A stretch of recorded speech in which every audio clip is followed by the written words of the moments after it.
Hi everybody, it's the Board Game Blogger. Today I'm here to review St. Petersburg. Now this is a Euro game, and normally I don't think I would like this type of game. It's, basically multiplayer solitaire. And the game I would compare it closest to is London. In that, the theme is there, you're building a city, and you're collecting cards that sort of build your tableau, and then you're running your city. Very similar to London, I think. But it's plays much quicker than London. London, probably a good hour and a half. This you can play in 45 minutes, and so it plays much quicker. Some people, they really don't like this artwork. I think it's great. I like the artwork in the game. And there's some really neat things done sort of with the player order, how the player order rotates. And you're really playing off the player order as, a solid, heavy strategic Euro is. This is an older game, came out 2004. So it's really, stood up, I think, the test of time regarding, this golden age of board games that we're in. I think if this game played longer, if it was, over an hour, I wouldn't like this game. It's not the type of game I should like, but just the way the game plays, it's interesting, and I'll play it. It's not the type of game I'll rush out, say, yeah, let's play this one. But if it comes up, I'll play it, even though it has those sort of multiplayer solitaire elements that I really don't like in games. Usually I like the ability to directly affect my opponent, and you can't do this here. Here it's just you're collecting cards. There's sort of a set of three different things. There's, industries and workers, there's buildings, and then there's nobility. And, they've separated in this game money from victory points, which I think you needed to do in this game. It's not a merchant game. I think games where you're more thinking like this is a merchant theme, I don't like the separation of money and victory points. Here it makes sense. That's how the game really works. You need that because it's an economic engine game where you're building up money to then have buildings or aristocrats that score you victory points. A lot of this is timing on when you think the game is going to end. I think if you don't like that kind of timing mechanic, if you want, no, this game will always end on turn 8, this is not the game for you because it's going to be variable turns, which I think increases the replayability in this game. Multiplayer solitaire games, I think, usually don't have that great replayability, just because of the limited ability to affect other players. Obviously the cards and how they come out is going to make it more replayable, and then the turn order ending is going to be more replayable. You've got, rule book. I think, it's kind of standard Rio Grande games. There's no table of contents. There's no index. So you just kind of, if you're looking up a specific rule, you just got to flip through till you find it. I think for learning the game, it's well done, but for finding a rule when you're going back into the game later on, it's not that helpful. You've got this one sort of, player aid. Would be nice if they, made enough for all players, but they don't. But let's see how the game itself actually plays. I think if you're looking for a family game, a game that plays under an hour, for a Euro-style game, this is it. It's been around for a while. It's still held up its popularity, and there's a reason for it. Let's take a look at the game. Okay, so here we have the board on setup. Beginning of the game, we've dealt sort of the player order cards. There's 4 sort of phases in the game. You've got the worker phase, the building phase, the aristocrat phase, and then the sort of unique items phase. And someone's going to start first in each phase. And so we've dealt these to everyone. Yellow here, who I'm playing as, has started with the aristocrat phase, so they'll go first there. We've got our money, and now we sort of take turns in player order. We've got blue they're going to start. They'll purchase a shipbuilder.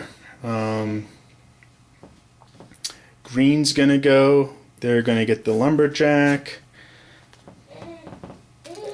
It's now red. They're going to purchase the shepherd. And now it's my turn. If we zoom in and we can sort of see,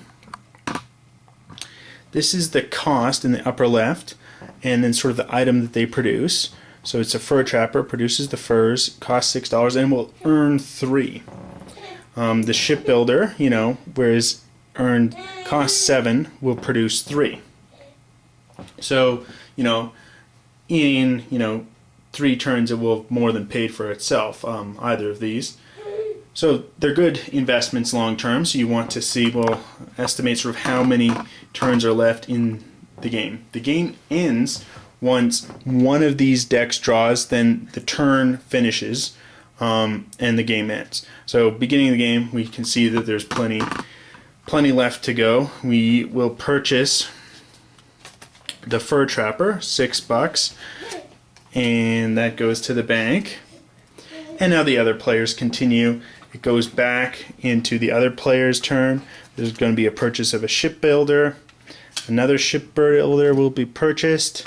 Another player will pass, wants to conserve their money for later, and then it's back to us. Now there's still a fur trapper available, and because we already have one fur trapper, it's going to reduce the cost for us, and it will only be $5. So we're going to pay that in, and now everyone else passes, then that shepherd's left. So now we have our phase. We produce, these are 2 fur trappers. We're going to produce $6. We will get that from the bank. And the worker phase is over. We now place on the buildings, and these will, instead of producing money, they are going to be producing victory points. And we leave out this shepherd. Someone can get it in a later phase if they want. Now you can also, instead of building directly, you can draw a card into your hand. If you choose to draw a card, you can have up to 3 maximum in your hand at any given time. And if the game ends and they're still in your hand and they haven't actually been built onto your tableau, then it's -5 victory points per card. So sometimes, there's a very interesting card. Like let's say, this theater, I really want it. It's going to be producing 6 victory points a turn. But it's 20 ruples. That's expensive. I don't have that money right now. So I can choose to just take it into my hand. So now we have the person who starts for the buildings. They're going. It's now, and they're going to take the firehouse. They'll spend some money and build that. It's now my turn. And we're gonna spend 8, and we're going to get the customs house. That's 2 victory points. It would generate each turn at the end of the building phase. Another player will take the theater into their hand. A player purchases a pub. We're going to purchase a pub as well for 1. And everyone else just continues to pass. So now we'll score. We've got the pub and the customs house. So the customs house nets us 2 victory points. Opposing player has the firehouse for 3. And then the pubs. We're going to spend an additional $2. Probably not the best move strategically right now, but we're going to do that just to bring us into a tie with the red player. That's the end now of the building phase. We're going to move over to the aristocrat phase. This is the phase we start first in. So here's aristocrats. They can get you either sort of, money or potentially both money and victory points. So this sort of is the Mistress of Ceremonies. A lot of people have said that this card is sort of broken. Some people choose not to play with it. Now, aristocrats are neat because they have sort of an end game scoring. And this is sort of how the end game scoring is. And you're trying to acquire a diversity of aristocrats. So let's say you have 5 different aristocrats, then you're going to score 15 points at the end of the game. If you have, 10 or more, it's 55. But they have to be different. So if, for instance, you had 2 secretaries here at the end of the game, it still just counts as 1. It's only 1 type of aristocrat, so you'd only get 1 victory point. And we can see it really starts to scale exponentially. So you want to have a variety of aristocrats. It's very rare to win if you ignore the aristocrats. I mean, I haven't seen it done. I think it might be possible, but I haven't seen it.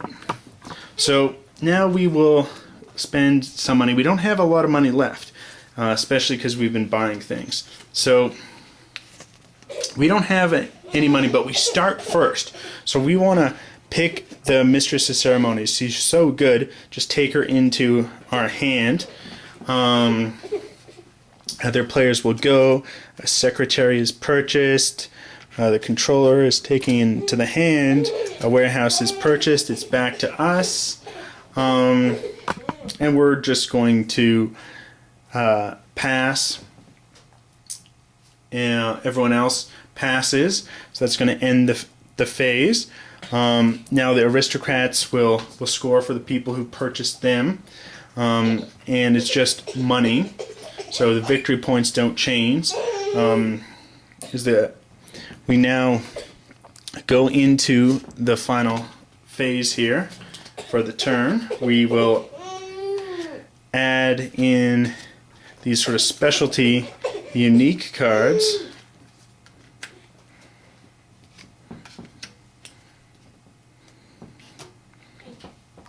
And if we zoom in closer on them, we can see the money value is in a square box. Now that's because they upgrade. So for instance, the shipbuilder can upgrade to the wharf, and you're going to pay the difference. So here a shipbuilder is 7, and it's 12 total. So you'd pay the difference of 5 if you already had a shipbuilder. You could discard that and then build the wharf. We can see it makes a little bit more money. Plus it will trigger some victory points. Patriarch, same thing. You can upgrade any aristocrat to this, and this is sort of how you get a diversity of aristocrats. And then you've got buildings, and this is sort of the way for buildings to make both money and victory points, is upgrading them. We're going to have opposing player. They are going to build the wharf because they already have a shipbuilder. It's our turn. We're going to pocket this. It's in our hand. Again, we haven't built it. It's not in front of us yet. We can store up to 3 cards. Somebody else will pocket the Patriarch, and then the Carpenter's Workshop. This just means that if you have the Carpenter's Workshop, your building's cost is reduced by 1. That's it for the turn. And so what will happen now is this was not shuffled properly.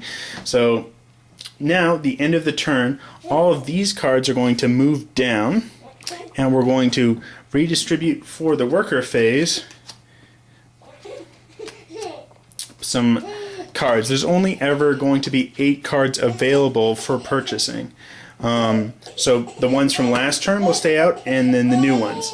If, let's say, the turn ends again and there's some cards down here in this bottom row, they're going to move completely off and be reset for more cards on the top row.